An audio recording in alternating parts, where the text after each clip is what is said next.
قال الله تبارك وتعالى في كلامه المجيد: أعوذ بالله من الشيطان الرجيم. بسم الله الرحمن الرحيم. ليس بأمانيكم ولا أماني أهل الكتاب من يعمل سوءا يجز به ولا يجد له من دون الله وليا ولا نصيرا. ومن يعمل من الصالحات من ذكر أو أنثى وهو مؤمن فأولئك يدخلون الجنة ولا يظلمون نقيرا. ومن أحسن دينا ممن أسلم وجهه لله وهو محسن واتبع ملة إبراهيم حنيفا واتخذ الله إبراهيم خليلا. ولله ما في السماوات وما في الأرض وكان الله بكل شيء محيطا. قال المؤلف والمفسر رحمه الله تعالى: أدام النفع بعلومه وعلومكم في الدارين آمين، إلى أن قال: وخير بين الأديان فقال: ومن أحسن دينا ممن أسلم وجهه لله وهو محسن، إلى قوله تبارك وتعالى: واتخذ الله إبراهيم خليلا. وقال مجاهد: قالت العرب: لن نبعث ولن نعذب. وقالت اليهود والنصارى: لن يدخل الجنة إلا من كان هودا أو نصارى. وقالوا: لن تمسنا النار إلا أياما معدودات. والمعنى في هذه الآية أن الدين ليس بالتحلي ولا بالتمني، ولكن ما وقر في القلوب وصدقته الأعمال. وليس كل من ادعى شيئا حصل له بمجرد دعواه، ولا كل من قال إنه هو على الحق سمع قوله بمجرد ذلك حتى يكون له من الله برهان. ولهذا قال تعالى: ليس بأمانيكم ولا أماني أهل الكتاب من يعمل سوءا يجز به، أي ليس لكم ولا لهم النجاة بمجرد التمني، بل العبرة بطاعة الله سبحانه واتباع ما شرعه ولا ألسنة الرسل الكرام. اب مفسر رحمۃ اللہ علیہ ان آیات کی تفسیر بیان فرماتی ہیں کہ اللہ تبارک و تعالی نے ارشاد فرمایا: ومن احسن دینا.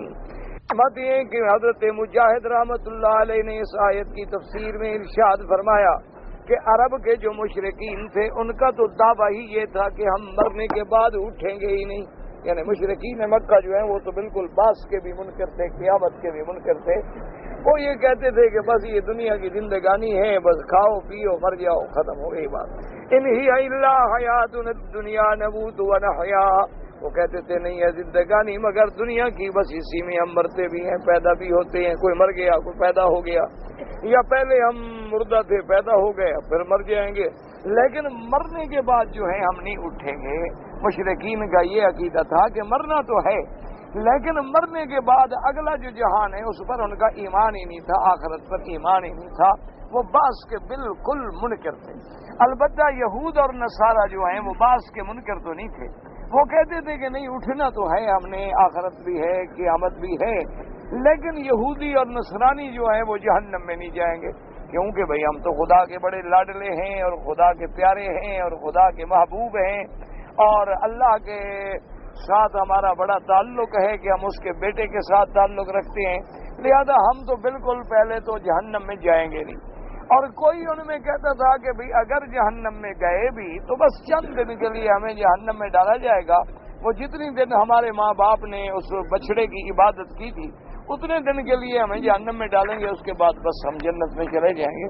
تو اللہ نے قرآن میں یہ آیت نازل فرمائی کہ بھئی مذہب یا دین اس کا معنی نہیں ہوتا کہ ہم ایسے ہیں اور ہم ایسے ہیں، اور نہ دین اس کا معنی ہوتا ہے کہ آدمی ایسے امیدیں لگائے اور تمنائیں کرے کہ بس ہم جنت میں جائیں گے اور کوئی جنت میں نہیں جائے گا.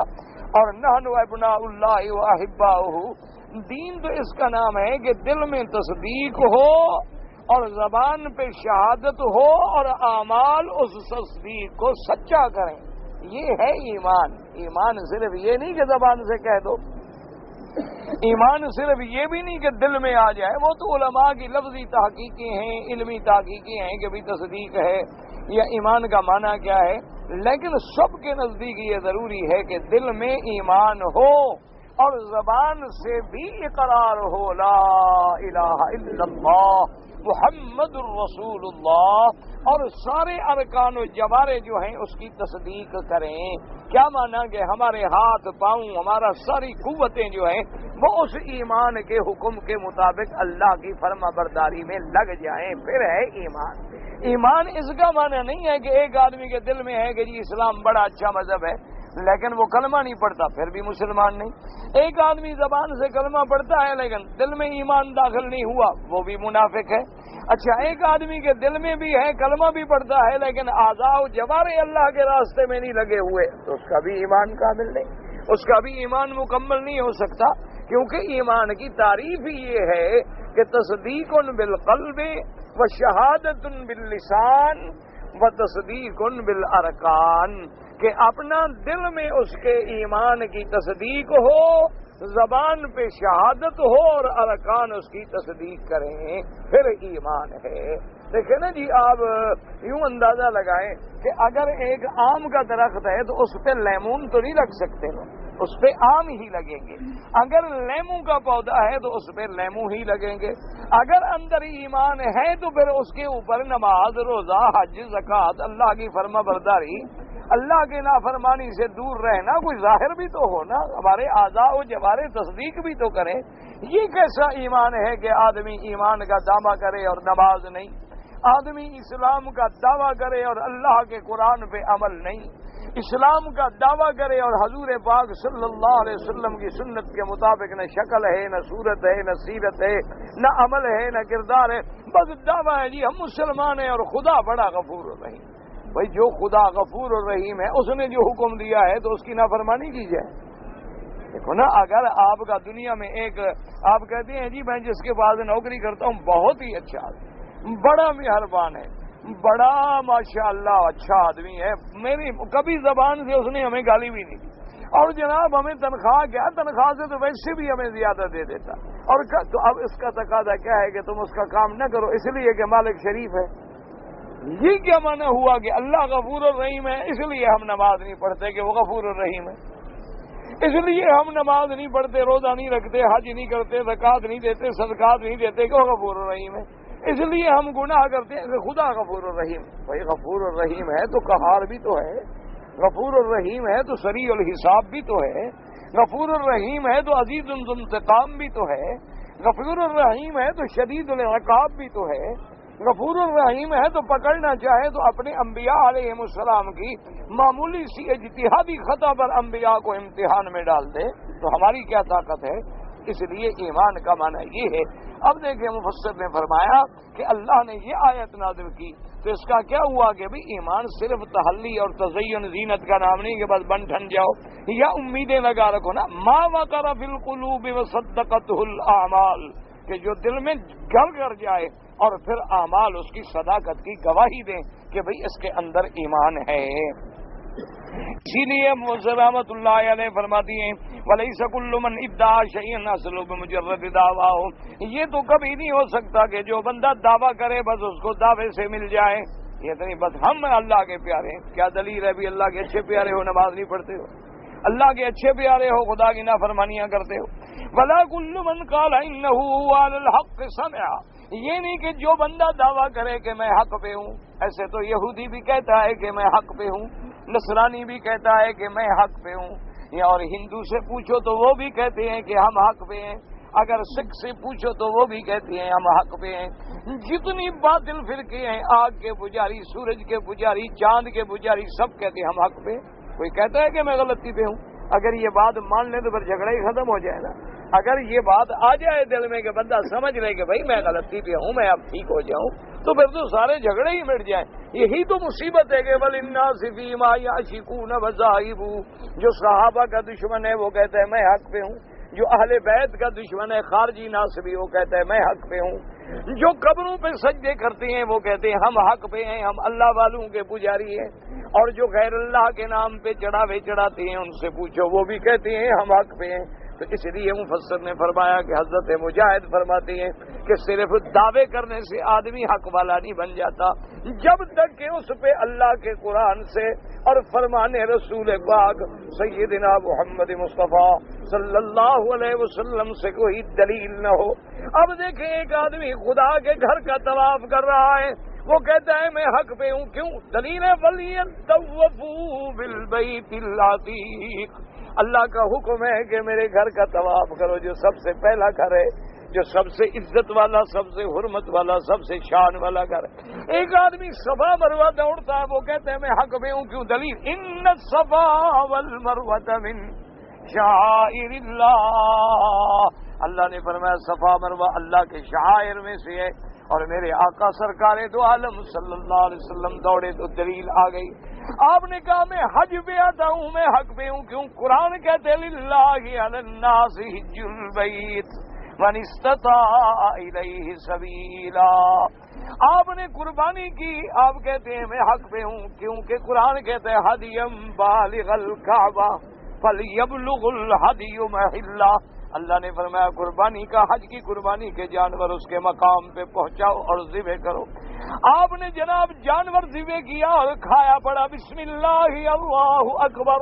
کسی نے کہا کہ جناب کیا آپ کہتے ہیں میں حق پہ ہوں، وہ کہتے ہیں دلیل کیا؟ آپ کہتے ہیں فَكُلُوا مِمَّا ذُكِرَ اسْمُ اللَّهِ عَلَيْهِ، تو حق کا معنی یہ ہے کہ قرآن کی دلیل ہو، حق کا معنی یہ ہے کہ میرے فرمان محمد مصطفیٰ کی دلیل ہو۔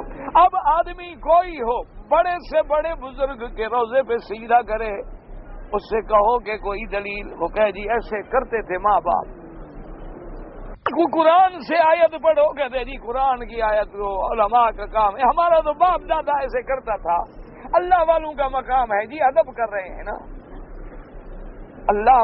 اسی طرح اگر غیر اللہ کے نام پہ چڑھاوا چڑھائے گا ہو دلیل، کہتے ہیں جی میرے ماں باپ ایسے کہتے تھے، اور باجی سارے بڑے ہم مدتیں ہو گئی ہمارے باپ دادا یہی کرتے آئے ہیں، کیا وہ سارے غلط؟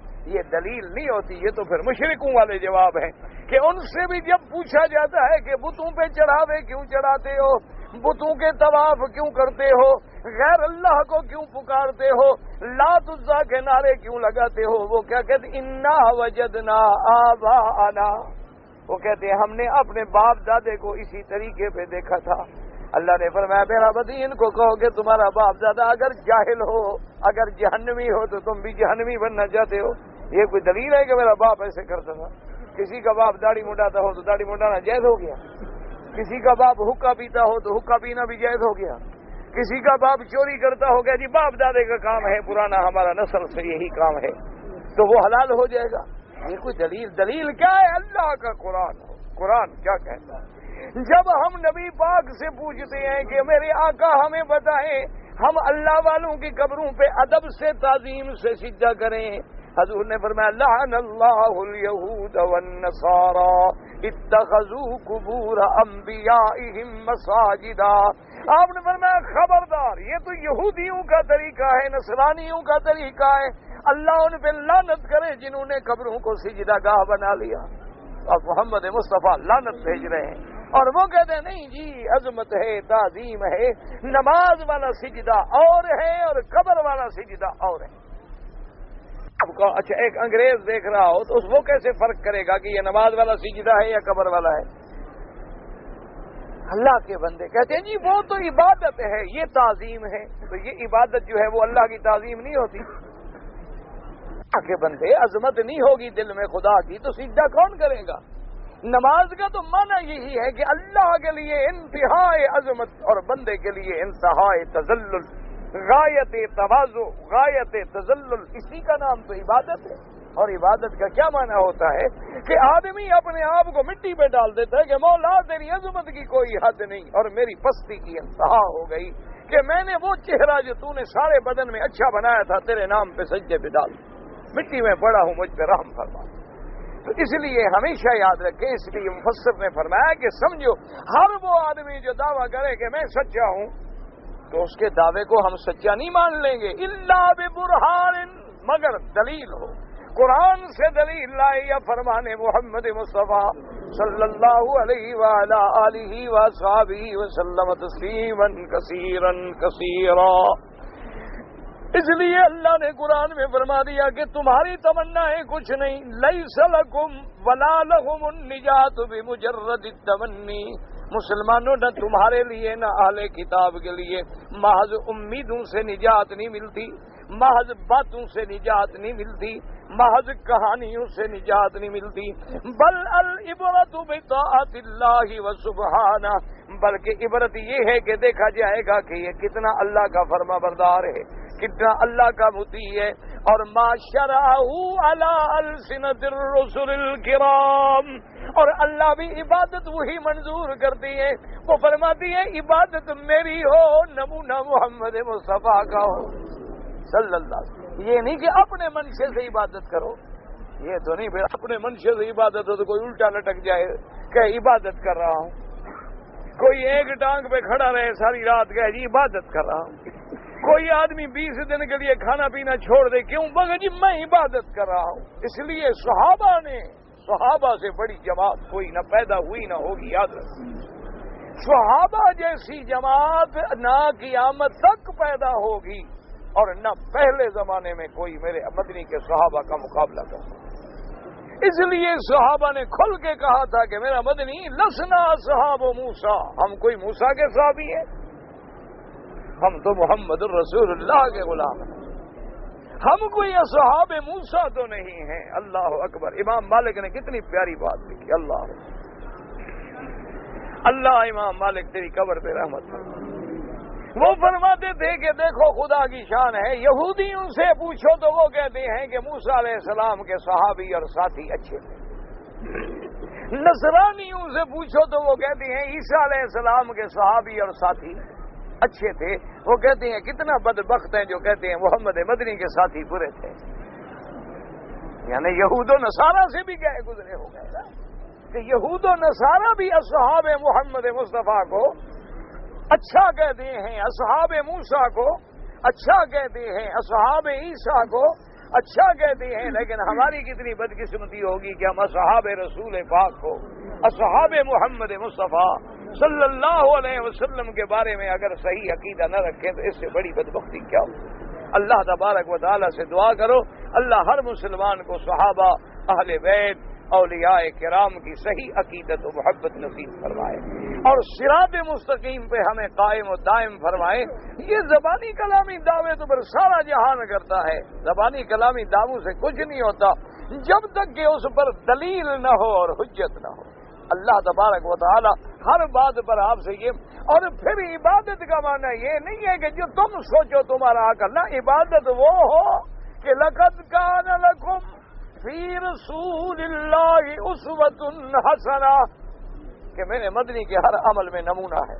تو اللہ پاک فرماتے ہیں تم نماز پڑھو تو نمونہ ہو، تم عبادت کرو تو اس پر مہر لگی ہو محمد مصطفیٰ صلی اللہ علیہ وسلم، میں تو پھر وہی قبول کروں گا، ورنہ میں تو قبول ہی نہیں کروں گا، قبول ہی وہ ہو۔ اس لیے فرماتے ہیں کہ ما شرعہ و اتباع، اور اتباع کرو اس بات کی ما شرعہ علی السنۃ الرسل الکرام، جو اللہ نے اپنے رسولوں کے ذریعے تمہیں پیغام بھیجا ہے اس کی پوری پوری اتباع کرو۔ وَلِهَذَا قَالَ بَعْدَهُ مَن يَعْمَلْ سُوءًا يُجْزَ بِهِ، کہ جو کوئی برا کام کرے گا اس کو بدلہ ملے گا۔ جیسے فرماتی ہیں فَمَن يَعْمَلْ مِثْقَالَ ذَرَّةٍ خَيْرًا يَرَهُ وَمَن يَعْمَلْ مِثْقَالَ ذَرَّةٍ شَرًّا يَرَهُ، اگر تم ذرے کے برابر بھلائی کرو تو قیامت میں ملے گا بدلہ، اگر برائی کرو گے ذرے کے برابر تو بدلہ پاؤ گے۔ وقد روی ان هذه الآیۃ لما شق ذلك على كثير من الصحابہ۔ قال الامام احمد رحمہ اللہ تعالی حدثنا عبد الله بن نمیر قال حدثنا اسماعیل بن ابی بکر بن ابی زہیر قال اخبرت ان ابا بکر رضی اللہ تعالی عنہ قال یا رسول اللہ صلی اللہ علیہ وسلم کیف الفلاح بعد هذه الآیہ ليس بأمانيكم ولا أماني أهل الكتاب من يعمل سوءا يجز به وكل سوء عملناه جزينا به وقال النبي صلى الله عليه وسلم غفر الله لك يا أبا بكر ألست تمرض ألست تنصب ألست تحزن ألست تصيبك اللأوى قال بلى قال فهو مما تجزون به. اس حدیث مبارک میں آتا ہے کہ سیدنا ابو بکر رضی اللہ تعالیٰ عنہ، حضرت صدیق رضی اللہ تعالیٰ عنہ حضور کی خدمت میں آئے اور آ کے عرض کیا کہ یا رسول اللہ اس آیت نے تو ہمیں محزون کر دیا ہے. کیوں؟ اللہ فرماتے ہیں من یعمل سوءا یجزا بہ، کہ جو کوئی برائی کرے گا اس کو جزا ملے گی. تو میرا مدنی پھر کون بچ سکتا ہے؟ ہر آدمی سے گناہ ہوتے ہیں، خطائیں ہوتی ہیں، غلطیاں ہوتی ہیں. اگر ہر بدلے پہ ہمیں عمل پہ سزا ملی تو پھر تو ہم تو نہیں بچ سکتے. حضور نے فرمایا ابو بکر کیوں گھبراتے ہو؟ الست تمرض، کیا تم بیمار نہیں ہوتے؟ انہوں نے کہا ہوتا ہوں. فرمایا الست تنصب، کیا تمہیں تکلیف نہیں ہوتی؟ انہوں نے کہا جی ہوتی ہے. آپ نے فرمایا کیا تمہیں غم نہیں ہوتا؟ کبھی غمگین بیٹھے بیٹھے غم آ گیا، پریشانی آ گئی؟ انہوں نے کہا ہاں جی ہوتا ہے. اور فرمایا تمہیں کوئی لاوا مصائب نہیں آتے، پریشانیاں؟ انہوں نے کہا جی آتی. فرمایا یہی تو بدلہ ہے. اللہ اپنے مومن کو دنیا میں بدلہ دے دیتے ہیں. کبھی بیماری آ گئی، کبھی غم آ گیا، کبھی حزن آ گیا، کبھی مشقت آ گئی، کبھی کانٹا لگ گیا، کبھی تکلیف ہو گئی، اس کا بدلہ یہی دنیا میں صاف کر دیتے ہیں، پاک کر دیتے ہیں، تاکہ قیامت والے دن اللہ کے دربار میں پاک صاف ہو کے حاضر ہو جائے. رواه سعيد بن منصور بن خلف خليفة اسماعيل بن خالد به ورواه الحاكم من طريق سفيان الثوري بن اسماعيل به. وقال الإمام أحمد حدثنا عبد الوهاب بن عطاء زياد الجصاص عن علي بن زيد المجاهد عن ابن عمر رضي الله تعالى عنهما قال سمعت أبا بكر رضي الله تعالى عنه يقول قال رسول الله صلى الله عليه وسلم من يعمل سوءا يجز به في الدنيا. وقال ابو بکر مرضوی حدثنا محمد بن الشام، یعنی دنیا میں اللہ اس کو بدلہ دے دیتے ہیں. اس لیے یاد رکھیں جتنے اللہ کے محبوب ہوتے ہیں نا ان پہ تکلیفیں بھی زیادہ ہوتی ہیں. جتنے اللہ کے پیارے ہوتے ہیں، جتنا مقام بلند اتنا امتحان بھی بلند. سب سے زیادہ شان کس کا ہے؟ میرے مدنی سرکار صلی اللہ علیہ وسلم. اس لیے حضور نے فرمایا اوذیت فی سبیل اللہ ما لم یؤذ نبی قبلی قط. فرمایا اللہ کے راستے میں جو مجھے تکلیف پہنچی ہے مجھ سے پہلے کسی پیغمبر کو ایسی تکلیف نہیں پہنچی. کیونکہ سب سے زیادہ شان جو بلند تھا تو پھر امتحان بھی بلند تھا. صحابہ کا دیکھیں شان بلند، امتحان بھی بلند. اہل بیت کا دیکھیں شان بلند، امتحان بھی بلند. اللہ کے اولیاء کو دیکھیں جن کی رات دن عبادت میں گزرتی ہے، کبھی دیکھیں فالج میں ہیں، کبھی دیکھیں نابینا ہیں، کبھی دیکھیں معذور ہیں، کبھی دیکھیں چل نہیں سکتے، کبھی دیکھیں بیماری انہیں گھیرا ہوا ہے. وجہ کیا ہوتی ہے؟ اللہ اپنے بندے کے درجات بلند کرتے ہیں اور دنیا میں تکلیفیں دے کے پہلے اس کے گناہوں کو مٹا دیتے ہیں. اگر گناہ مٹ گئے پھر تکلیفیں دے کے اس کی شان کو اونچا کر دیتے ہیں تاکہ قیامت والے دن اس نے جس مرتبے پہ پہنچنا ہے اسی پہ پہنچ جائے. باقی کافر ہے اس کا تو ہے ہی دنیا کی طرح نا جی، جیسے جانور دنیا میں آتا ہے، کھاتا ہے، پیتا ہے، مر جاتا ہے. ان کا تو عقیدہ ہی یہی ہے کہ بھی ہم کھاتے ہیں، پیتے ہیں، مر جاتے ہیں، بات ختم ہو گئی. اس لیے آپ دیکھیں نا کافر کو دنیا کی ہوس ہوتی ہے کہ بس دنیا دنیا دنیا، پیسہ پیسہ پیسہ، کیونکہ آخرت کی تو اس کو فکر ہی کوئی نہیں. لیکن مومن کو فکر ہوتی ہے کہ بھی میں آخرت کے لیے تیاری کروں، میں نے مرنا ہے اور مرنے کے بعد میں نے اپنے لیے کیا تیار کیا. اس لیے قرآن بار بار جھنجھوڑتا ہے یا ایھا الذین آمنوا اتقوا اللہ ولتنظر نفس ما قدمت لغد واتقوا اللہ ان اللہ خبیر بما تعملون. فرمایا ایمان والو اللہ سے ڈرو اور دیکھو کہ تم نے اپنے کل کے لیے، قیامت کے لیے کیا تیار کیا ہے. اور قیامت تو ایسے ہے جیسے کل یقینی، ایسے قیامت یقینی. جیسے کل قریب اسی طرح قیامت قریب. اور بعض علماء نے فرمایا کہ اگر دیکھو تو دنیا میں صرف 2 دن ہیں، ایک دن دنیا کا اور ایک دن آخرت کا. دنیا کا دن گزر گیا اور اس کے بعد فرماتی ہیں جیسے کہ بعض عارفین اللہ والوں نے فرمایا کہ دنیا یومان، کہ دنیا کیا ہے؟ دن آئے اور ختم ہو. دنیا کی حیثیت کیا ہے؟ اس لیے اگلے آخرت کے لیے کیا تم نے تیار کیا ہے؟ تو مومن جو ہے تو اس کی تیاری جو ہے وہ سب آخرت. تو حضور پاک صلی اللہ علیہ وسلم نے فرمایا کہ اس کو دنیا میں بدلہ ملتا ہے. حدثنا محمد بن شعب بن جحیمہ قال حدثنا یحییٰ بن ابی طالب قال حدثنا عبد الوهاب بن عطاء قال حدثنا زیاد الجصاص بن زید بن مجاہد قال عبد الله بن عمر رضی اللہ تعالی عنہما انظروا المكان الذي فيه عبد الله بن الزبير مصلوبا فلا تبرن عليه. قال وسأل غلام إذا عبد الله بن عمر ينظر إلى ابن الزبير فقال يغفر الله لك ثلاثا أما والله ما علمتك إلا صوابا كذابا وصالا الرحم أما والله إني لأرجو ما أصبت الله يعذبك الله بعدها. قال ثم التفت إليه وقال سمعت أبا بكر الصديق رضي الله تعالى عنه يقول قال رسول الله صلى الله عليه وسلم من يعمل سوءا في الدنيا يجز به. اب جناب عبداللہ ابن عمر فرماتی ہیں کہ جب حضرت عبداللہ ابن زبیر رضی اللہ تعالیٰ عنہ کو یہاں پھانسی دی گئی، حجاج بن یوسف کا زمانہ تھا، اور حضرت عبداللہ ابن زبیر رضی اللہ تعالیٰ عنہ، یہ حضرت عبداللہ ابن زبیر جو ہیں یہ بیٹے ہیں بی بی اسماء کے، اور بی بی اسماء جو ہیں وہ بنت سیدنا ابی بکر صدیق ہیں رضی اللہ تعالیٰ عنہ، سیدہ عائشہ کی بہن ہیں. تو ان کو یہاں مکہ مکرمہ میں حجاج ابن یوسف نے پھانسی پہ لٹکایا تھا. تو حضرت عبداللہ ابن عمر نے فرمایا کہ دیکھو کہ وہ کون سا مقام ہے جہاں عبداللہ ابن زبیر کو پھانسی دی گئی. تو حرم کے باہر حضرت عبداللہ ابن زبیر پھانسی پہ لٹک رہے تھے، اور حضرت عبداللہ ابن عمر وہاں سے گزرے اور فرمایا یغفر اللہ لک، عبداللہ ابن زبیر اللہ تیری مغفرت فرمائے، اللہ تیرے درجے بلند فرمائیں.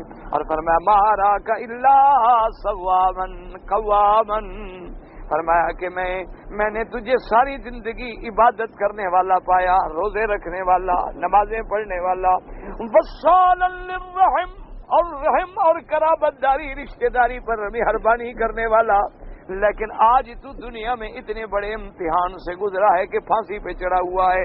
فرمایا کہ میرے ابا صدیق نے فرمایا تھا حضرت رضی اللہ تعالیٰ عنہ نے کہ اللہ تبارک و تعالیٰ بندے کو دنیا میں جزا دے دیتی ہیں، کوئی غلطی ہو جائے تو معلوم یہ ہوا کہ دنیا میں تیری تکلیفوں کے بعد آئندہ اللہ تمہیں کوئی پریشانی نہیں دیں گے، اللہ تمہیں کسی قسم کا عذاب نہیں دیں گے. بڑے بڑے امتحان سے گزرے ہیں صحابہ رضوان اللہ تعالی علیہم اجمعین.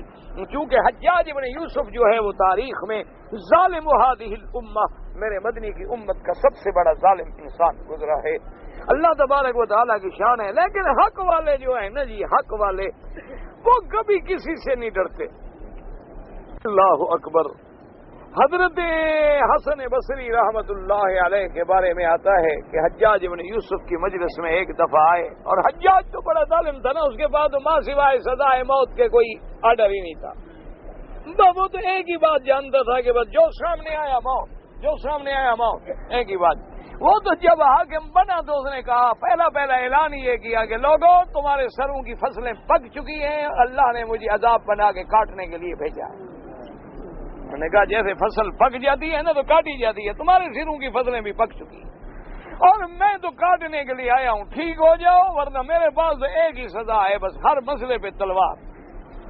تو حضرت حسن بصری رحمت اللہ علیہ جو بڑے اللہ کے ولی ہیں، اللہ ان کی قبروں پہ کروڑوں رحمتیں کرتے. اللہ کے اولیاء، یاد رکھو مسلمانوں، ہم تو اولیاء کے غلاموں کے بھی غلام ہیں. یاد رکھا کرو، اللہ کے اولیاء کا جو منکر ہے وہ تو قرآن کا منکر ہے، اللہ کے اولیاء کا جو دشمن ہے وہ تو اللہ کا دشمن ہے. لیکن بس فرق تمہارا ہمارا یہ ہے کہ ہم کہتے ہیں ہر آدمی ولی نہیں ہوتا، بس یہ تمہارا ہمارا فرق ہے. اور جھگڑا کوئی نہیں، ولی کو تم بھی مانتے ہو، ولی کو ہم بھی مانتے ہیں. جھگڑا صرف اتنا ہے کہ ہم کہتے ہیں ہر پھونکنے والے کو مسیحا نہیں کہتے، ہر سر پہ اسرے پھروانے والا کلندر نہیں بن جاتا، ہر دعویٰ کرنے والا ولی نہیں بن جاتا. ولی وہ ہوتا ہے جس کے قدم قدم سے سنت محمد مصطفیٰ ٹپک رہی. تمہارا ہمارا جھگڑا صرف اتنی بات میں ہے، ولی تم بھی مانتے ہو، ولی ہم بھی مانتے. تم کہتے ہو ہر پیر کا بیٹا بھی پیر، ہم نہیں مانتے. بس یہ تھوڑا تمہارا ہمارا جھگڑا ہے اور کوئی زیادہ جھگڑا نہیں.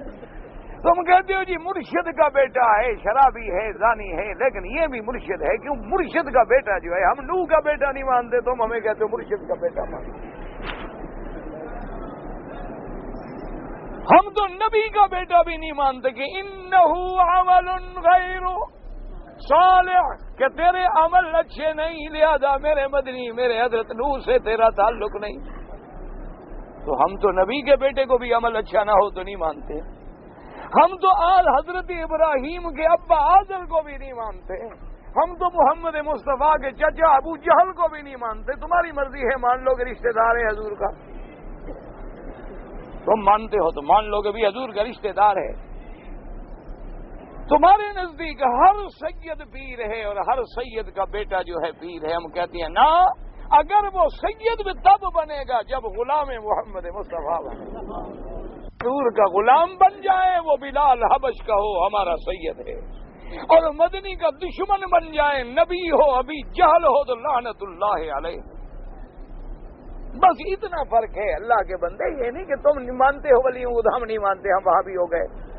ہم تم سے زیادہ مانتے ہیں، ہم تم سے زیادہ ان کا احترام کرتے ہیں. حضرت حسن بصری عالم بھی تھا، محدث بھی تھا، مفسر بھی تھا، اور اللہ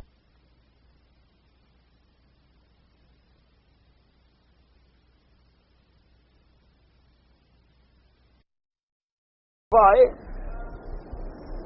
اللہ اکبر. تو ایک آدمی حجاج کی دربار میں پیش تھا، اور حجاج تو اور کوئی بات جانتا نہیں تھا. اس نے ادھر ادھر دیکھا اپنے وزیروں شدیروں کو، ہاں کیا خیال ہے؟ وہی فیصلہ کہ بھئی سزائے موت. حضرت حسن بصری مسکرا دیے. تو حجاج نے کہا کہ حضرت آپ مسکرائے کیوں ہیں؟ فرمایا میں یہ دیکھ رہا ہوں کہ تم سے تو فرعون کے وزیر بھی اچھے تھے. اب چونک گیا نا حجاج بن یوسف سے، چونکا. اس نے کہا کیا کہہ رہے؟ انہوں نے کہا میں نے یہ کہا ہے کہ تمہارے یہ جو بیٹھے ہیں نا خوشامدی، ان سے تو فرعون کے بھی اچھے تھے. نے کہا کیوں؟ نے کہا جو موسیٰ علیہ السلام جب آئے مقابلے پر تو فرعون نے بھی اپنے وزیروں سے مشورہ کیا تھا کہ موسیٰ اور ہارون ہمیں للکار رہا ہے، بتاؤ اس کو میں کیا سزا دوں. تو انہوں نے کہا تھا ارجہ واخا. انہوں نے کہا ان کو مہلت دو، موقع دو، تم مقابلہ کرو. انہوں نے کہا یہ نہیں کہا تھا کہ گردن کاٹ دو. تو تمہارے تو کہہ رہے ہیں بس اڑا دو. تو تم سے وہ اچھے تھے کہ نہیں تھے؟ تمہارے ان سے تو وہ بھی اچھے. انہوں نے پھر یہ تو کہا نا موقع دو، کوئی مہلت دو، کوئی مقابلہ کرو، کوئی ان کے ساتھ مناظرہ کرو. چلو یہ جادوگر ہیں، تم جادوگروں کو بلاؤ، کوئی آمنا سامنا ہو، بات تو کھلے. انہوں نے بھی پھر اچھی رائے دی، لیکن تمہارے تو وہی رائے دے رہے ہیں کہ بس ٹھیک ہے جی اڑا دو، اور کوئی بات ہی نہیں. تو اس لیے حضرت عبداللہ ابن زبیر جب پھانسی چڑھے تو اب اتنا بڑا آدمی بی بی اسماء کا بیٹا ہے، حضور کی بی بی عائشہ کی بہن کا بیٹا ہے، اور پھر زبیر کا بیٹا ہے جو حضور صلی اللہ علیہ وسلم کے بڑے پیارے ہیں، عزیز ہیں، اور پھانسی پہ چڑھے ہوئے ہیں. تو بندہ حیران ہوتا ہے نا، اتنا اچھا بندہ پھانسی پہ کیوں چڑھ گیا؟ تو نے کہا نہیں، کبھی کبھی اللہ اپنے بندوں کو دنیا میں تکلیف دے دیتے ہیں تاکہ آخرت میں ان کے درجات جو ہیں وہ بلند ہو جائیں. اور اس کے بعد فرماتے ہیں رواہ ابو بکر البزار فی مسند الفضل بن سہل وعن عبد الله بن وهب وعن عبد الوهاب بن عطاء به مختصرا وقال في مسند ابن الزبير حدثنا ابراهيم المستمر العروقي قال حدثنا عبد الرحمن بن حيان قال حدثني ابي عن جدي حيان بن بسطام قال بسطام قال كنت مع ابن عمر فمر بعبد الله بن الزبير وهو مصوب فقال رحمة الله عليك يا أبا خبيب سمعت أباك يعني الزبير يقول قال رسول الله صلى الله عليه وسلم يا مرسول يزبي في الدنيا والآخرة ثم قال أنا علم يروان الزبير إلا من هذا الوجه. فرماتی ہیں کہ اس حدیث میں کہ میں حضرت ابن عمر کے ساتھ تھا. فمر عبداللہ ابن عمر، حضرت عبداللہ ابن عمر مکے میں اسی مقام سے گزرے جہاں عبداللہ ابن زبیر پھانسی پہ چڑھے ہوئے تھے. اچھا خدا کی شان دیکھیں، پھانسی پہ چڑھ گئے، لیکن جو بندہ بھی گزرتا اللہ والا، ایمان والا، وہ کیا کہتا؟ کہتا رحمت اللہ علیک یا عبداللہ ابن الزبیر. کہتا اللہ کی تجھ پہ رحمت ہو ولعنت اللہ علی من صلبک، اور جس نے تمہیں پھانسی دی اس پر اللہ کی لعنت ہو. تو 2 دن پھر برداشت نہیں ہوا، جانے کا جلدی اتارو، یہ تو کروڑوں لانتے مجھے دنیا میں مل رہی ہیں ایک دن میں، جلدی کرو اتارو بس. اور پھر ماں کا مقام دیکھیں. ہم بھی ہے نا، تھوڑا سا کانٹا لگتا ہے تو جناب پریشان ہو جاتے ہیں. ماں ہے بی بی اسماء، بی بی اسماء ماں ہے، لیکن تربیت محمد مصطفیٰ صدیق کی بیٹی ہے نا، صدق کے گھرانے میں پرورش پانے والی ہے بی بی اسماء، اس کا بیٹا ہے. اپنے بیٹے کو پھانسی پہ چڑھے ہوئے دیکھا اور وہاں سے گزری اور کہتی ہے بیٹا ابھی تک میرا سواری سے نہیں اترا، ابھی تک بھی تم سواری پہ کھڑے ہو. اور کوئی آنسو نہیں، کوئی پریشانی تھا۔ جب ہم حق پر ہیں تو پھر تکلیف کس بات کی؟ اصل بات تو یہ ہوتا ہے کہ کیا وہ حق پہ ہے کہ نہیں ہے، ورنہ انبیاء علیہم السلام کے سروں پہ آرے رکھ دیے گئے، انبیاء کو دو ٹکڑے کر دیا گیا، انبیاء علیہم السلام کو شہید کیا گیا، انبیاء علیہ السلام کے راستے میں کانٹے بچھائے گئے، انہوں نے ہر تکلیف برداشت کی۔ اصل مسئلہ یہ ہوتا ہے کہ بندہ حق پہ ہو، یہ نہیں کہ بندہ ظالم ہو، بندہ ڈاکو ہو، بندہ قاتل ہو، چور ہو، لٹیرا ہو، سمگلر ہو، پھر وہ تو کوئی بندہ ہی نہ ہوا نا، وہ تو انسانوں سے بھی نکل گیا۔ ورنہ اگر اللہ کے راستے میں آزمائش آتی ہے تو پھر وہ تو آزمائش بھی امتحان ہے۔ وقال ابو بکر بن مردوئی حدثنا احمد بن کامل قال حدثنا محمد بن سعد الاوفی قال حدثنا روح بن عبادہ قال حدثنا موسى بن عبیدہ قال حدثني مولى بن الصباح قال سمعت ابن عمر حدثنا ابي بکر بن الصدیق رضی اللہ تعالی عنہ قال كنت عند النبي صلی اللہ علیہ وسلم ونزلت هذه الآية ومن يعمل سوءا يجزى به ولا يجد له من دون الله وليا ولا نصيرا فقال رسول الله يا ابا بكر لا اكرهك آية نزلت علي قلت بلى يا رسول الله قال فاقرأنيها فلا اعلم اني كذبت نساء في ظاهريتها تمتعت لها۔ اب حضرت صدیق فرماتے ہیں کہ میں حضور کی خدمت میں بیٹھا تھا، میرے آقا کے اوپر قرآن کی آیت نازل ہوئی۔ حضور پاک نے فرمایا ابو بکر میں تمہیں قرآن کی آیت نہ پڑھاؤں؟ میں نے کہا حضور پڑھائیں، حضور سنائیں مجھے قرآن کی آیت مبارک۔ حضور نے جب یہ آیت پڑھی کہ من یعمل سوءا یجز بہ ولا یجد له من دون اللہ ولیا ولا نصیرا، حضرت صدیق فرماتی ہے میں نے محسوس کیا کہ میری کمر جو ہے ٹوٹ گئی، کہ اللہ اگر ہر گناہ پہ پکڑیں گے تو بچے گا کون بچ سکتا ہے؟ ہر آدمی خطا کار ہے، ہر آدمی گناہ گار ہے، ہم میں سے کون ایسا ہے جو گناہ گار نہیں؟ کوئی جھوٹ بولتا ہے، کوئی غیبت کرتا ہے، کوئی گلہ کرتا ہے، کوئی فحش بکتا ہے، کوئی چوری کرتا ہے، کوئی حرام کا ہر آدمی، گناہ تو ہر آدمی میں ہوتا ہے۔ فرماتی میں نے محسوس کیا کہ جیسے میری گردن، میری ہڈیاں جو ہے نا نیچے منکا جو ہے زہر کا وہ ٹوٹ رہا ہے، میں نے اس کو ایسے ٹوٹتے ہوئے دیکھا۔ حضور نے بھی میری حالت دیکھ لی، فرمایا بابا اگر تمہیں کیا ہو گیا، کیا ہو رہا ہے، تمہارا رنگ بدل گیا، ڈر گئے۔ وقال رسول اللہ صلی اللہ علیہ وسلم ما لک یا ابا بکر، ابا بکر کیا ہو گیا تجھے؟ قلت بأبی انت وأمی یا رسول اللہ، حضرت صدیق کہتے ہیں میں نے عرض کیا حضور میرے ابا اما آپ پہ قربان ہو جائیں صلی اللہ علیہ وسلم۔ وَأَيُّنَا لَمْ يَعْمَلِ السُّوءَ وَإِنَّا لَمُجْزِيُونَ بِكُلِّ سُوءٍ عَمِلْنَاهُ، میں نے کہا حضور کون بندہ ہے جو گناہ نہیں کرتا؟ یہ تو نبی پاک ہوتے ہیں، انبیاء پاک ہوتے ہیں، ورنہ تو ہر بندے سے کوئی نہ کوئی غلطی تو ہوتی ہے، اور ہر غلطی پر اگر سزا ملی تو پھر بچے گا کون؟ میں نے یہ عرض کیا حضور کی خدمت میں۔ فقال رسول اللہ صلی اللہ علیہ وسلم اما انت یا ابا بکر واصحابک المؤمنون فانکم تجزون بذلک فی الدنیا حتی تلقوا اللہ لیس لکم ذنوب فاما الاخرون فیجمع ذلک لهم حتی یجزوا به یوم القیامہ۔ حضور نے فرمایا کہ ابو بکر صدیق آپ اور آپ کے ساتھی ایمان والے کلمے پڑھنے والے، ان کو تو اگر کوئی غلطی کریں گے تو اللہ دنیا میں سزا دے دیتے ہیں تاکہ قیامت والے دن جب آئے تو میرا بندہ پاک ہو کے آ جائے۔ جیسے کپڑا گندا ہو جائے دھوبی کو دے دیتے ہو، گندی جتنا زیادہ ہو اتنا دھوبی زور سے مارتا ہے، اور زیادہ ہو تو پھر آگ میں ڈالتا ہے، اور زیادہ ہو تو پھر دوائیں ڈال ڈال کے وہ داغ مٹاتا ہے۔ ایسے ہمارے گناہ جتنی ہوتی ہیں پھر سزائیں بھی اسی قسم کی ہمیں ملتی ہیں، لیکن جیسے کپڑا دھل جاتا ہے اللہ اپنے مومنوں کو جب قبروں سے اٹھائیں گے تو گناہوں سے دھل چکے ہوں گے، صاف ہو چکے ہوں گے۔ اور فرمایا جو کافر ہیں ان کے گناہ اکٹھے ہوتے رہتے ہیں تاکہ قیامت والے دن انہیں کفر کی بھی اور نافرمانیوں کی بھی ساری سزا اکٹھی مل جائے، اس لیے ان کو اللہ تبارک و تعالی قیامت میں سزا دیتے ہیں۔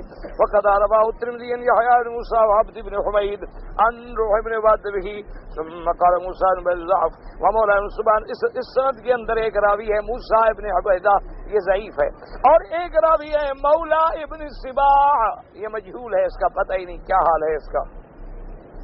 وقال ابن جرير حدثنا القاسم قال حدثنا حسين قال حدثنا حجاج ابن جريج قال اخبرني ابن جبير قال ما هذا قال جاء قاسمة الدهر وقال سيدنا ماہر مصیبات فی الدنیا. جب یہ آیت اتری تو حضرت صدیق نے فرمایا کہ یہ آیت مبارک تو ایسی ہے جیسی ہماری قبر توڑنے والی. حضور نے فرمایا نہیں نہ ڈریں، یہ دنیا کی مصیبتیں جو ہیں وہ جزا بن جائیں گی، اللہ تبارک و تعالیٰ اپنے بندوں کو پاک فرما دیں گے. طریق النخرى عن الصدیق رضی اللہ تعالی عنہ قال ابن مردوی حدثنا محمد بن احمد بن اسحاق العسکری قال حدثنا محمد بن عامر السعدی قال حدثنا يحيى بن يحيى قال حدثنا فضيل بن عياض سليمان بن مهران مسلم سبين السوين قال قال ابو بكر الصديق رضي الله تعالى عنه يا رسول الله صلى الله عليه وسلم ما اشد هذه الايه من يعمل سوءا يجزى به. حضرت صدیق کہتی ہے میں نے عرض کیا یا رسول اللہ قرآن میں یہ آیت بڑی سخت ہے کہ اگر ہمیں ہر گناہ پہ سزا ملے گی تو پھر کون بچے گا. فقال رسول اللہ صلی اللہ علیہ وسلم المصائب والامراض والاحزان فی الدنیا جزاء، کہ دنیا میں جو مصیبتیں آتی ہیں، جو بیماریاں آتی ہیں، جو غم آتی ہیں، اللہ تبارک و تعالیٰ ان سے تیرے گناہ مٹا دیتی ہیں. دیکھو جب بندہ وضو کرتا ہے تو گناہ مٹتی ہیں، تکلیف آتی ہے تو گناہ مٹتی ہیں، پاؤں میں کانٹا چبھتا ہے تو گناہ مٹتی ہیں. حتیٰ کہ ایک روایت میں ہے کہ بندہ اپنی جیب میں کوئی چیز ڈھونڈ رہا ہے نہیں مل رہی، اتنی تکلیف ہوتی ہے، اللہ فرماتا ہے میرے بندے کے گناہ مٹا دو. پریشان تو ہو رہا ہے نا میرا بندہ، تکلیف میں ہے نا، اس کے گناہ مٹا دو. وہ معافی دینے پہ جب آتی ہیں تو پھر اسی طرح گناہوں کو مٹا دیتے ہیں. اس کی رحمت جو ہے وہ بہانا چاہتی ہے، وہ بہا نہیں مانگتی.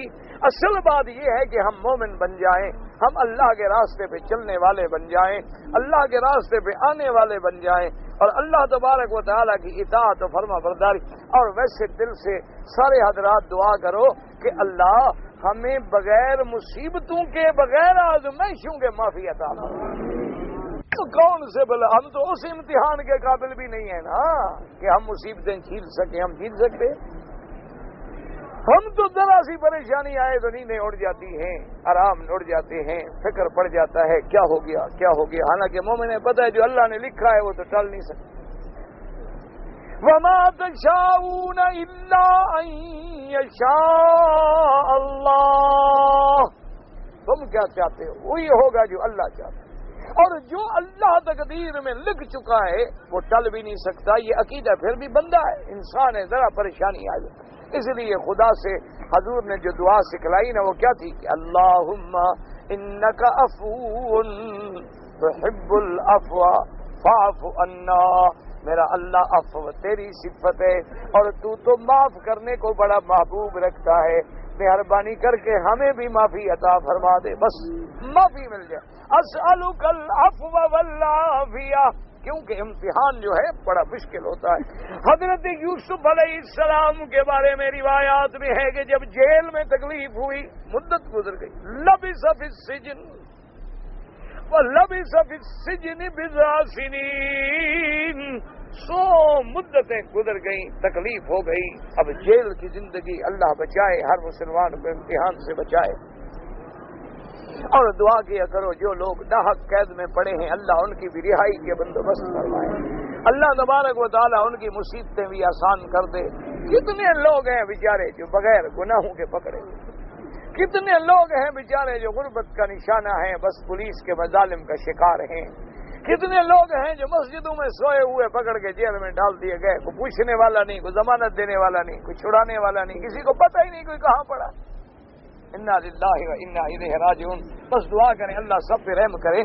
تو حضرت یوسف علیہ السلام جب کافی عرصہ گزر گیا، تکلیف ہوئی، تو آپ نے تہجد کے وقت میں اللہ سے فریاد کی کہ مولا اب میں تکلیف ہو، اب میاں نے میری قوت برداشت جواب دے رہی ہے، مہربانی کریں اب مجھے جیل سے نکالیں. تو اللہ نے جبریل علیہ السلام کو بھیجا کہ میرے یوسف کے پاس جاؤ اور یوسف سے کہو کہ بھئی یہ جیل تو تم نے خود مانگی تھی، کہ جب تم پہ الزام لگا تھا یوسف علیہ السلام، تمہارے اوپر الزام لگایا تھا عزیز مصر کی بیوی نے اور ان عورتوں نے جو مکر کیا تھا اور تمہیں پھانسنے کی کوشش کی تھی اپنے جال میں، تو تم نے تو کہا قال رب السجن احب الی مما يدعوننی الیہ، کہ میرا اللہ یہ عورتیں جس طرف مجھے بلا رہی ہیں گناہ کی طرف، اس گناہ سے تو پھر جیل جانا بہتر ہے. آپ نے تو کہا تھا کہ جیل جانا بہتر ہے، ہم نے تو آپ کو ادھر بھیج دیا، تو اب گھبرا گئے ہو. تو اسی وقت تم نے کیوں نہ مانگ لی ہے دعا کہ اللہ ان عورتوں کے مگر سے بھی بچا اور جیل سے بھی بچا. تو ہم جیل سے بھی بچا دیتے، مگر سے بھی بچا دیتے، ہمارے لیے کیا مشکل تھی. اس لیے تم تو یہ دعا مانگا کرو کہ اللہ ہم تو امتحان کے قابل نہیں. وہ تیرے صالح بندے ہوتے ہیں، ایمان والے تیرے نیک بندے ہوتے ہیں جو امتحان برداشت کر سکتے ہیں. ہم تو عاجز بندے ہیں، ضعیف ہیں، کمزور ہیں، ہر لحاظ سے ضعیف عاجز ہیں. ہمیں تو بغیر امتحان کے، بغیر تکلیفوں کے، بغیر بیماریوں کے، بغیر حزن کے بس معافی کے فیصلے فرما. ہم تو تیری رحمت کے سوا ایک قدم بھی چلنے کے قابل نہیں. اس لیے ہم ہر وقت اللہ سے معافی مانگا کریں کہ اسألک العفو والعافیہ. یہ نہ کہا کریں ٹھیک ہے جی آزمائش آ گئی تو ہم بھی کریں، ہم کہاں کر سکتے، ہماری طاقت ہے، ہم کہاں برداشت کر سکتے. یہ تو پھر اللہ والوں کی شان ہوتی ہے نا کہ تکلیفیں بھی آتی ہیں تو کہتے ہیں الحمدللہ، دکھ بھی آتا ہے تو کہتے ہیں الحمدللہ. قال ابن جریر حدثني عبد الله بن ابي زياد واحمد بن منصور قال انبأنا زيد بن الحباب قال حدثنا عبد الملك بن الحسن المحاربي قال حدثنا محمد بن زيد بن منقذ عائشة رضي الله تعالى عنها ان ابي بكر رضي الله تعالى عنه قال لما نزلت من يعمل سوءا يجزى به قال ابو بكر يا رسول الله كل ما نعمل نؤاخذ به فقال يا ابا بكر ان ليس يصيبك كذا وكذا فهو كفارة. حضور پاک نے فرمایا ابو بکر دنیا میں جو تمہیں تکلیف آتی ہے اسی کو اللہ کفارہ بنا دیتے ہیں. اللہم انا نسألک العفو والعافیہ اللہم فرج عنا کل کرب. ایک بیٹے نے اپنے والد کو قتل کر دیا، انا للہ استغفر اللہ استغفر اللہ. یہ علامات قیامت ہے، یہ قیامت کی نشانیوں میں ہے. حضور پاک نے فرمایا نشانی ہے قیامت کی، ایک وقت آئے گا کہ میری امت جو ہے اپنی بیوی کی اور دوستوں کی فرما بردار ہوگی اور والدین کی نافرمان. آج دیکھ لیں وہی وقت ہے کہ انا للہ و انا. بس بھائی اب حل کیا ہے؟ حل بس اللہ کے دروازے پہ توبہ کرو، اللہ چاہے تو معاف کر دے، ورنہ تو عام آدمی کے قتل پہ اتنی بڑی سزا ہے، تم تو والد کے قاتل ہو، اللہ معاف کرے. بہرحال اللہ کے دروازے کو نہ چھوڑو، توبہ کرو اور والد کے لیے صدقہ جاریہ کوشش کرو تاکہ ان کی روح کو ثواب پہنچے اور اللہ راضی کر دیں. اللہ کریم ہے. اب حل توبہ کے علاوہ کوئی نہیں. بہرحال توبہ کریں، کوشش کریں. میں نے اس سے پہلے اپنا حج کیا ہوا ہے، ٹھیک ہے. اب میں نے مدینہ منورہ سے عمرہ کرنا ہے اور پھر میں نے حج بھی کرنا ہے. تو امام ابو حنیفہ رحمۃ اللہ علیہ تو فرماتے ہیں کہ آپ کا حج مفرد ہوگا جب تک آپ اپنے وطن کے میقات سے احرام باندھ کے عمرہ نہ کریں. لیکن باقی ائمہ فرماتے ہیں کہ اس مہینوں میں جو بھی عمرہ کرے میقات سے اس کا حج تمتع ہوگا. آپ کو حج کی ایک بکری تمتع کی بھی دینی ہوگی، اور چونکہ آپ نے یعنی اشہر حج میں عمرہ بھی کیا اور پھر حج بھی کیا.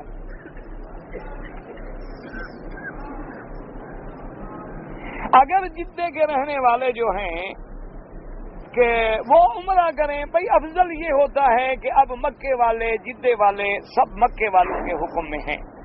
ان کے لیے افضل یہ ہے کہ اب اشہر حج میں کوئی عمرہ وغیرہ نہ کریں، اپنے گھروں میں رہیں، طواف زیادہ کریں.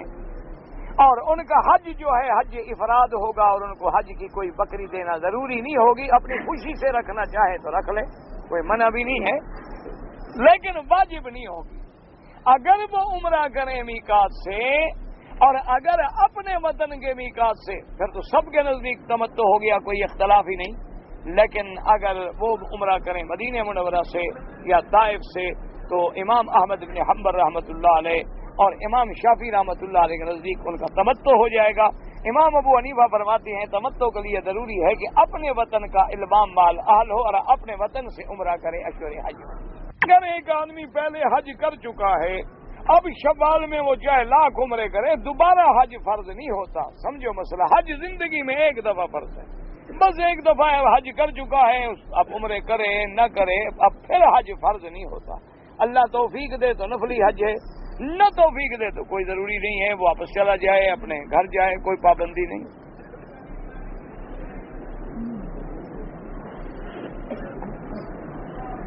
طاف فی البیت ولم یصلی رکعتین عند المقام ولم یسع بین الصفا والمروہ، تو اس کو چاہیے کہ انہ یطوف طوافا ثم یسعى بین الصفا والمروہ یصلی رکعتین ما فی شیء۔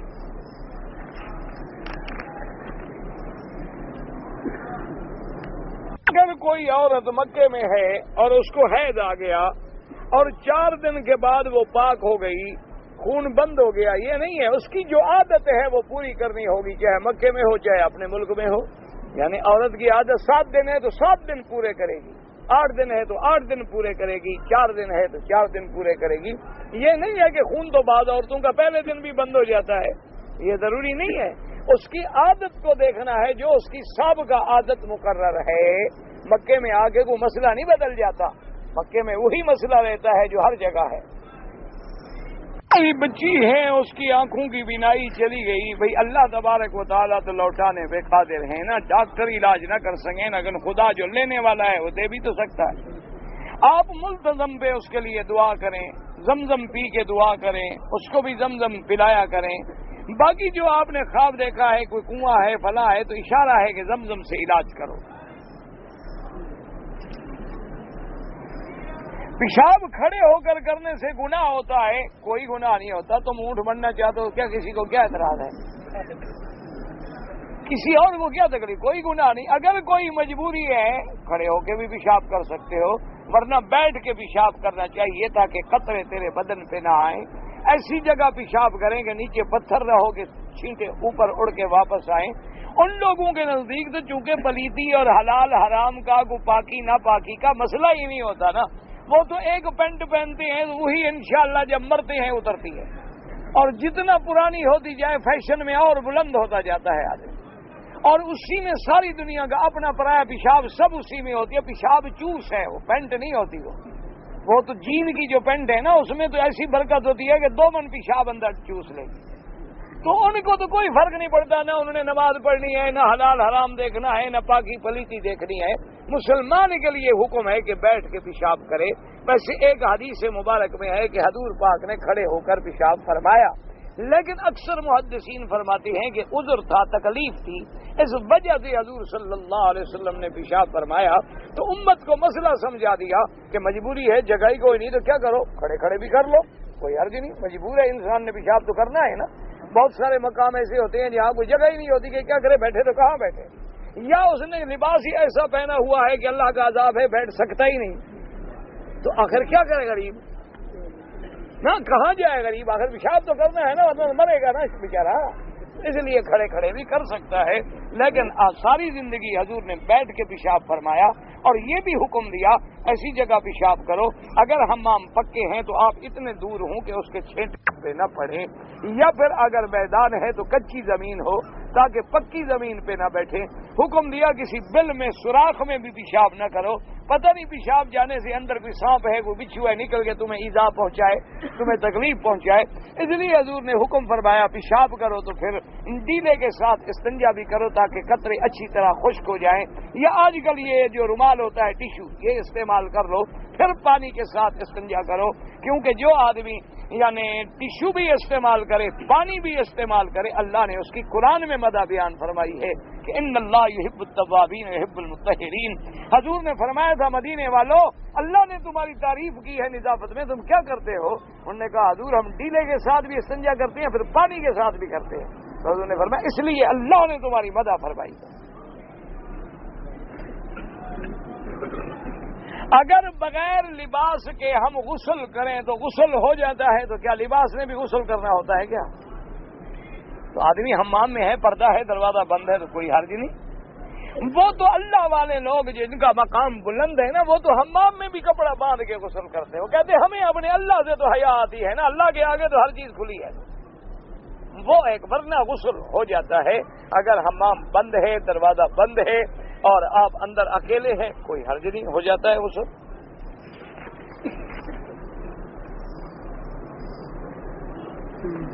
یہ تو سارا مسئلہ ایک ہی ہے. جب آپ مدینہ منورہ جا رہے ہیں زیارت کے لیے تو واپسی پہ احرام باندھنا ہوگا، عمرہ کرنا ہوگا. فلمیں دیکھنا، گانا سننا، اس کی تجارت کرنا بالکل حرام ہے. سیدھی سی بات ہے، تجارت بھی حرام، حرام کا بیچنا بھی حرام، حرام میں تعاون کرنا بھی حرام. نہ گانے سن کر فلمیں دیکھ کر آدمی اچھا ہو جاتا ہے یا بگڑ جاتا ہے، پھر یہ تو حرام خود بخود ہو گیا. اتنا تو عقل اللہ نے بھی آپ کو دیا ہوا ہے نا. ہمارے ملک میں کتب ابدال ہوتے ہیں، خضر ہوتے ہیں، نظام چلاتے ہیں. تو آپ کے ملک میں، ہمارے ملک میں ہمیں تو ملے نہیں کبھی. یا مجھے ملیں گے تو میں پوچھوں گا، مجھے تو کبھی نہیں ملے. آپ کے ملک میں ہیں تو آپ ملیں ان سے. آپ کو کبھی ملے ہیں خضر؟ نہیں. دیکھو نا، آخر حج پہ آئے ہوئے ہو، رمضان پہ آئے ہوئے، اتنے نیک بندے ہو، آپ کو کبھی خضر ملا؟ جن کو ان کو کیوں ملتا ہے جو تمہارے ملک میں ہے، ادھر مکے والوں کو بھی نہیں ملتا، مدینے والوں کو بھی نہیں ملتا. ان پہ ناراض ہیں. آگے بندے ایسے قصے کہانیاں لوگوں نے بنا رکھی ہیں، کوئی حقیقت نہیں ہے. یاد رکھو، حضرت خضر کے بارے میں اختلاف ہے. بعض علماء کہتے ہیں وہ زندہ ہیں، بعض علماء فرماتے ہیں کہ وہ مر چکے ہیں. اکثر علماء کا یہی قول ہے کہ ان کی وفات ہو گئی ہے، کیونکہ اگر زندہ ہوتے تو لازماً حاضر ہوتے حضور کی خدمت میں، اور حضور کی خدمت میں آ کے حضور صلی اللہ علیہ وسلم کی بیعت فرماتے. کیونکہ حضور کی نبوت کے بعد نہ کسی کی نبوت چل سکتی ہے، نہ کسی کی رسالت چل سکتی ہے. اور پھر یہ مسئلہ ایسا نہیں کہ ہم سے آپ سے قیامت میں پوچھا جائے گا. باقی یہ باتیں جو ہیں کہ وہ ملے ہیں نہیں ملے ہیں، ان کا کوئی حقیقت سے تعلق نہیں. کہتے ہیں کہ حضرت جابر کے گھر میں جو خندق میں موقع پر دعوت دی گئی تھی، حضور پاک نے ان کی بکری کو دوبارہ زندہ کیا تھا. یہ اگلا حصہ تو تم نے خود بنایا ہے، دعوت تک تو حدیث میں موجود ہے. یہ بکری کو دوبارہ زندہ کرنے والا جو قصہ ہے وہ تمہارا گھڑنتو ہے، اس کا حدیث سے کوئی تعلق نہیں. اتنا ضرور ہے کہ گوشت تھوڑا تھا، روٹی تھوڑی تھی. حضور پاک نے سارے لشکر کو دعوت دے دی، حکم دیا کہ 10-10 آدمیوں کو بٹھا دو، اور حضور پاک نے حکم دیا کہ چلاؤ. حضرت جابر فرماتے ہیں خدا کی شان ہے کہ سارا لشکر کھانا کھا گیا، لیکن میں حیران تھا کہ گوشت زیادہ ہو گیا یا کم بھی ہوا. کہتے تھے اسی طرح برکت ہو گئی. باقی کے پھر ہڈیاں جوڑ کے دوبارہ بکری کو زندہ کیا تھا، یہ تو کسی حدیث میں نہیں.